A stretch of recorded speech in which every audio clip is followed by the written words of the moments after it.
qo'l mehnati bilan shug'ullanadigan yoki shug'ullanmoqchi bo'lib yurganlar, assalomu alaykum. Siz hozir to'g'ri joyga tushdingiz. Nimaga? Chunki men sizga hozir o'zimni tajribamdan kelib chiqib, o'zimda bo'lgan narsalardan kelib chiqib, qo'l mehnatida ishlashga va ayniqsa masshtablashishga, ishingizni qiyin qilmasdan osonlashtirib, o'zingizni charchatmasdan qanaqa o'sishga 10 ta eng zo'r maslahatni bermoqchiman. Avvalambor assalomu alaykum. Meni ismim Shirin va men qariyb 6 yildan beri o'zimni biznesimni rivojlantirib kelaman. Boshida bu biznesim $50 uyda boshlangan biznes edi. Ya'ni qiziqishga boshlangandi. Lekin keyinchalik mana shu biznesimni sekin-sekin o'stirib, sekin-sekin tajribamni oshirib, men ham offline darajasiga chiqdim va hozirda Xudo xohlasa yana yangi mahsulotlarni ustida ishlayapman, производствоlar qilyapmiz. Mana shu meni Mary brendim ostida va yana bitta tochkamni ochish arafasidaman. Aynan shuning uchun ham o'zimni mana shu sohada ekspertligimda sizga qanaqadir maslahatlarimni berib o'tmoqchiman. O'ylaymanki, sizga foydali bo'ladi va albatta sizdan videoni ko'rib bo'lganingizdan keyin oxirida mana shu maslahatlarim sizga foydali bo'ldimi, yo'qmi, fikringizni kutaman. Keling, birinchi bo'lib oddiysidan boshlaymiz. Ya'ni oddiysidan degani bu meni birinchi maslahatim, bu sizni soddaroq bo'lsangiz qanaqadir darajada. Masalan, men ham ishimni boshida juda ham bilasizmi, nimani xohlaganman? Brendimni logotiplarimni qilib, o'sha logotiplarimni har bitta aromatga, masalan, sham deylik, har bitta aromatga o'zini alohida nakleykalarni qilib, mana qo'yib o'tib ketamiz, xudo xolisa. Ko'rasizlar, masalan, lavanda aromatga boshqacha, udga boshqacha, anaqaga boshqacha, nima, Chornoy more, например, aromatga boshqacha.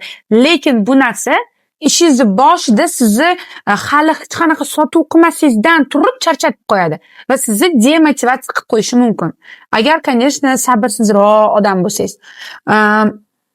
Menda nima bo'lgan? Men 10 oy davomida shu narsalarimni tayyorlaganman. Shamlarim tayyor, qanaqadir darajada men уже sotuvlar qilayotgan inson bo'lganman, lekin уже brend, katta sotuvlarga chiqayotganda men brend qilib olib chiqishni xohlaganman. Va shu sababli ham уже birinchi logotiplarimni chizdirganman. Shunaqa zo'r chiqqan paytimda logotip hech kimda yo'q edi. Oddiy logotip bilan ishlashardim. Keyingi qiladigan ishim menda har bitta aromat uchun qo'lida chizib chiqqan dizaynerim, juda ham zo'r dizayner. Haligacha shu dizaynerim bilan ishlayman. Keyingi ishim, men Rossiyadan stakanlar zakaz qilganman. O'tdan keyin vosklarni million marta proba qilganman. U paytda hali aromat, vosk, qishnimi sotadigan odam yo'q edi. Va shu sababli ham meni ishim cho'zilib ketgan. Orada to'g'risini aytaman, bu ishimni yig'ishtiraymikan yoki bu ishimdan foydaliroq ishlar bormikin, noto'g'ri narsani boshlab qo'ydimmikin degan fikr o'tgan menda, realni o'tgan. Va hozir shu narsani o'ylayman, yaxshi ham orada o'zimga undan ham qiyinlashtirmoqchi bo'lganman. Ya'ni korobkalarimni chizdirmoqchi bo'lganman. Undan tashqari даже boshidan turib ko'p narsani bittalab qilaman deganman, lekin bu narsani hozir tushunamanki, agar men kattaroq pul tikayotgan qanaqadir kattaroq biznes bo'lmasa, menga bu narsa umuman ko'tarmas ekan haqiqatdan ham. Men уже shuncha rasxodimdan keyin ham ishimni yig'ishtirib qo'ygan bo'lardim. Shuning uchun ham уже nakleykalarimni qilib bo'lish bilan men sotuvimni boshlab yuborganman. O'sha shag'amlarni tayyorlaganman, o'qiganman, fotosessiyalar qilganman, ishimni boshlab yuborganman sotuvlarni. Lekin sizga beradigan maslahatim shuki, boshida sodda bo'ling. Ya'ni soddaroq nakleyka, soddaroq logotip bilan ham boshlab tursangiz bo'ladi. Уже sizni brendingiz, qanaqadir brendingiz emas, mayli, mahsulotingiz o'zingizni odamlar yaxshi tanib boshlagandan keyin ko'zini oldida o'ssangiz ham bu qanaqadir ularga lichniy brendingizni ham ularning oldida, ko'zini oldida stroyt qilayotgan bo'lasiz. Shuning uchun boshidan soddaroq bo'ling, o'zingizni charchatib qo'ymang, miyangizni charchatib qo'ymang. Masalan, yana bitta narsani aytaman. Men shuncha harakat qilgan, mana shunaqa shamlarimdan emas, mani o'zimni pirojnkali shamlarim bo'lardi. Mana shu shamdan judayam katta mashhurlik olganman. Juda topovoy sotuvlar qilganman. Keyin bilganman, shuncha pulimni ketkazib shu narsalarning ustida ishlamasdan, chunki uni даже nakleykasi hech nimasi yo'q edi. Просто o'sha pirojnkani tayyorlaganman. Qilmasdan men просто tak o'sha paytda boshidan shunaqa qiziqarli narsa yashasam, уже mashhur bo'lib ketar ekanman. O'zi mani brendim odamlarning oldida bo'lar ekanda degan fikrga kelganman. Shuning uchun boshida soddaroq bo'ling. Ikkinchi sizga beradigan maslahatim bu har doim ham marketingga qattiq urg'u berib, lekin sifat haqida unutilib qo'yishib. Chunki sizda kitayskiy vosklar olishingiz mumkin. Kitayskiy vosklarning ham yaxshisi bor, ularni endi haqiqatdan tekshirib, haqiqatdan ularning dokumentlari bilan ishlash kerak. То есть arzon vosk olishingiz mumkin, parafin bilan ishlashingiz mumkin. Lekin ustini qadog'ini chiroyli qilib, reklamalaringizni zo'r qilib, rasmlaringizni zo'r qilib sotuv qilishingiz mumkin. Lekin bu narsa sizga bitta klient olib keladi, lekin u klientni qaytib olib bermaydi. Shu uchun ham sizga meni maslahatim, masalan, aytaylik bitta restoranni aytsam, sizga qayerqadir borib, o'sha joyi shashligini yeyish yoqadi deylik, qaysidir kafeda-da. Va o'sha joyi shashligini yoki somsasini har safar somsa yeyman deganda qayta o'sha siz o'sha yerdan borib xarid qiladi. To'g'rimi? Xuddi shundoq svechasi qolmaganda, bunikini boshqa olmayman degan fikr emas, yana o'sha yerdan borib olishim kerak degan fikr uyg'oting o'zingiz uchun dedi. Shuning uchun ham sifat ustida ko'proq ishlashni boshlashimiz kerak bo'ladi. Meni sizga yana bitta beradigan maslahatim, hozir ishni boshlayotganlar yoki ishini boshlab turib tashab qo'ymoqchi bo'lgan shunaqa odamlar uchun sizga motivatsiyangiz o'lib qolgan bo'lishi mumkin. O'sha bu biznesda foyda yo'q deb o'ylayotgan bo'lishingiz mumkin, chunki sizda harakatlaringiz doimiy bo'lmayotgan bo'lishi mumkin. Shu uchun ham sizga maslahatim, har kun o'zingizni 24 soatdan 20 soatida qattiq berilib ishlamasdan, doimiy har kuni ishlab, lekin ozginada ishlang. Yoki bir xil bo'lishi mumkin, bir kungina ishlashadi haftada, lekin 24 soat ishlaydi, lekin qolgan kunlari ishlamaydi kerak bo'lsa. Tushunasizmi? Mana shu narsani hisobga oling-da, siz har kuni 1 soatdan ishlang, har kuni 1 soat effektivniy ish sizni juda tez o'sishingizga olib boradi. Tushunasiz? 1 soat, masalan, bir kun 1 soat polniy narsalar tayyorlang. Bir kun 1 soat faqat syomka qiling. Tushunasiz? Faqat bitta sharti bor, o'sha vaqtda boshlangan ishingizni 1 soatda har 15 minutga ish qilib qo'ymang. Bir kunga bitta ish yozing. Tushunasiz? Vaqtingiz kam, mana qanaqadir joyda o'zi ishlaysiz yoki go'sht ishlaysiz, bolalaringiz bor, qaynonangiz bor. Kuniga faqat kechqurun 1 soatingiz bo'lishi mumkin, to'g'rimi? Mana charchayman deyishingiz mumkin, ko'p vaqtim yo'q deyishingiz mumkin ishlashga. Lekin qilgisi kelyapti shu narsani, sinab ko'rmoqchisiz. Qachon sinab ko'rish uchun 1 soatingizni boshdan ajrating. Shuni o'zi yetadi. Keyingisi, ish joyingizni iloji boricha professional darajada o'z uchun qulay qilib qo'yishga harakat qiling. Qanaqa?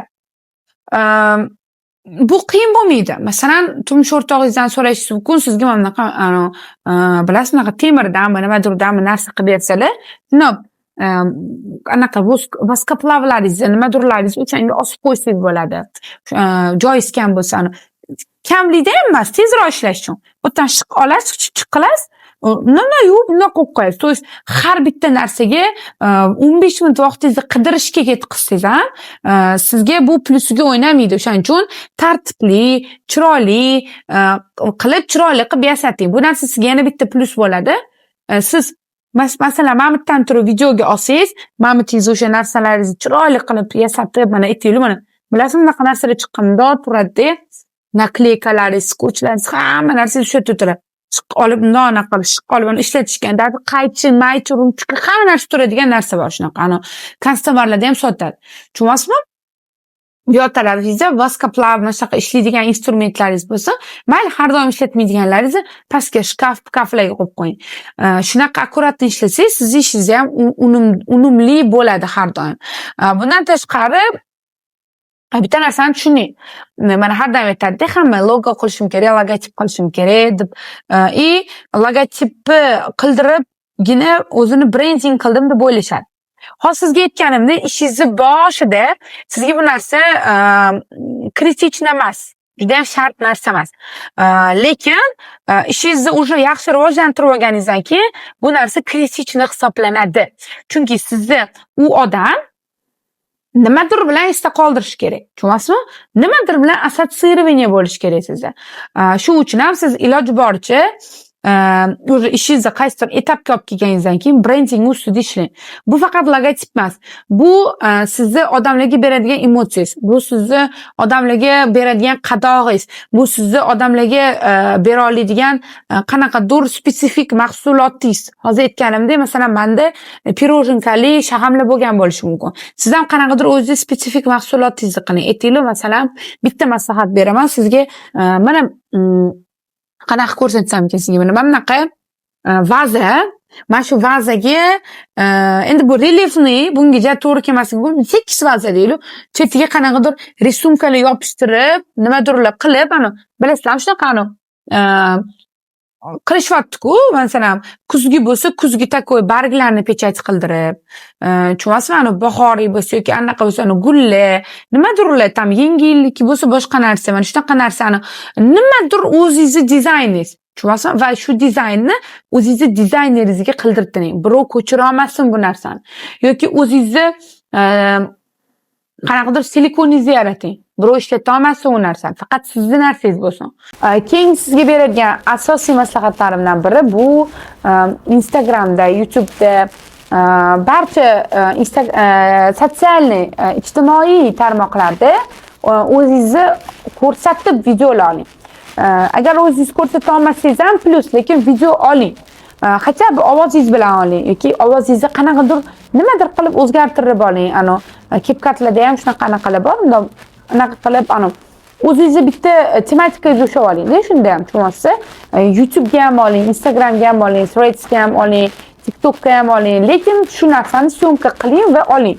Mana shu narsada siz juda ham yaxshi o'sa olasiz, xudo xolasa. Video kontentda shunaqangi bitta kuchi borki, u odam bitta mahsulot haqida eslaganda siz o'sha narsa bilan assotsiatsiya qilib qolasiz. Tushunasizmi? Sizga qaytib kelib so'raydi o'sha narsani. Shuning uchun ham iloji boricha video kontent ko'proq olishga harakat qiling.